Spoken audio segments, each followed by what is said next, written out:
toutes et à tous et bienvenue pour ce nouveau tuto batterie dans les studios de Mira. Alors, aujourd'hui nous allons voir le rythme de base. Le rythme de base c'est quoi? C'est le premier rythme là que je viens de vous jouer à l'instant. Alors, première chose très importante au niveau de la batterie, ça va être la position. D'accord? Donc on va venir se positionner avec le dos bien droit. Au niveau de la tenue des baguettes, on va chercher à avoir au niveau de nos coudes pas trop d'amplitude, mais on n'est pas trop serré non plus. Ok? Ensuite, au niveau de la tenue de nos baguettes. Alors la pince, on va venir entre le pouce et l'index, d'accord? Et on va essayer de se mettre au niveau de la deuxième phalange. On va venir positionner notre baguette. Ça va nous permettre quoi? Ça va nous permettre un pivot. De cette manière-là, d'accord? On va quand même venir ensuite mettre nos doigts pour bien encadrer la baguette, d'accord? Et donc ensuite, de cette manière-là, on va pouvoir être bien fluide, ok? Alors, ce qui est très important, surtout dans la batterie, on va venir jouer avec nos poignets.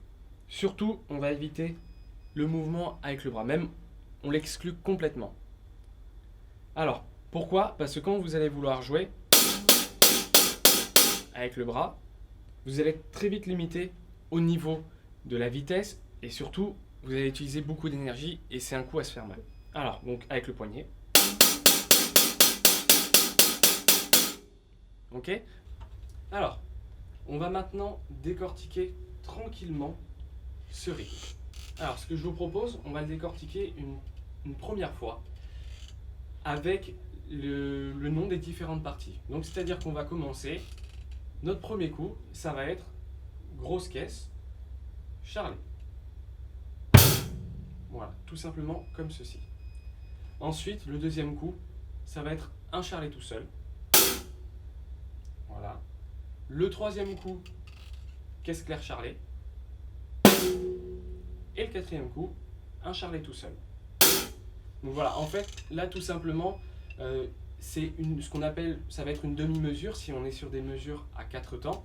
Voilà, donc on va avoir, je dirais, la moitié de notre rythme. D'accord? Donc c'est-à-dire qu'en fait, tout simplement, on va venir répéter exactement ça 2 fois pour faire une mesure complète de 4 temps. Donc on va y aller tranquillement. On commence, donc grosse caisse, charlet. Charlet tout seul. Caisse claire, charlet. Et charlet tout seul. Ok.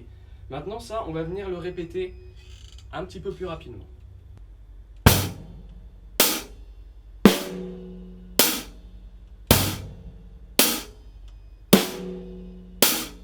D'accord? Au début, si vous n'êtes pas très à l'aise, c'est pas grave. Vous prenez vraiment le temps. Voilà. Même si ça n'est pas très fluide. Et ensuite, même si vous n'allez pas très vite, ce qui est intéressant, ça va être de chercher quand même une fluidité le plus possible. C'est-à-dire que avoir le même écart entre chacun de nos coups pour éviter ce genre de choses.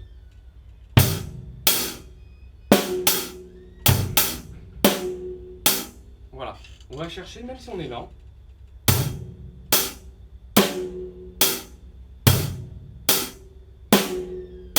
Voilà, à ce que ce soit bien fluide. Ensuite, ce rythme, on va pouvoir le voir d'une autre manière. C'est-à-dire que là, on est vraiment sur de la coordination uniquement. Ce que moi, je vais vous proposer, ça va être de le voir plutôt de manière musicale. Alors, c'est-à-dire, moi j'aime bien ça, c'est-à-dire qu'on va venir chanter, hein, c'est un bien grand mot, ce qu'on joue.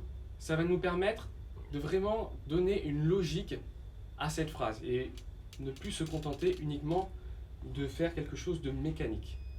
Alors, moi ce que je vous conseille, ça va être, peu importe les onomatopées que vous allez utiliser, ça va être d'avoir un son qui va ressembler à ce qu'on va avoir sur notre batterie. C'est-à-dire, pour notre grosse caisse, on va utiliser un poum, pour notre charlet, un ts, et pour notre caisse claire, un pa.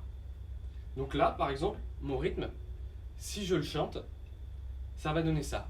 Poum, ti, pa, ti, poum, ti, pa, ti. Alors, comme vous avez pu le voir, quand on chante la grosse caisse ou la caisse claire, on ne va pas chanter le charlet. Pourquoi? Parce qu'on on fait pas du beatbox. L'idée, c'est pas ça. C'est quelque chose de bien plus compliqué. Donc, nous, on va rester simple et on va en fait chanter ce qui prédomine. Donc, forcément, quand on va avoir... On entend principalement notre grosse caisse. D'où le fait qu'on vient chanter notre grosse caisse. Et là, en fait, ça va nous permettre, à un moment donné, au cerveau de se déconnecter du côté mécanique et on va plutôt se concentrer sur l'enchaînement mélodique. Donc, ce que je vous conseille, on va venir commencer à jouer notre phrase et en même temps chanter. Ok? Donc, on y va.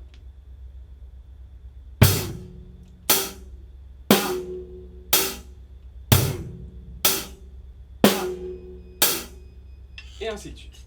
Une fois que ce côté onomatopée, qui n'est pas forcément évident au début, vous l'avez, voilà, ça va vous permettre d'enchaîner votre phrase de plus en plus rapidement et de vous écarter du côté mécanique.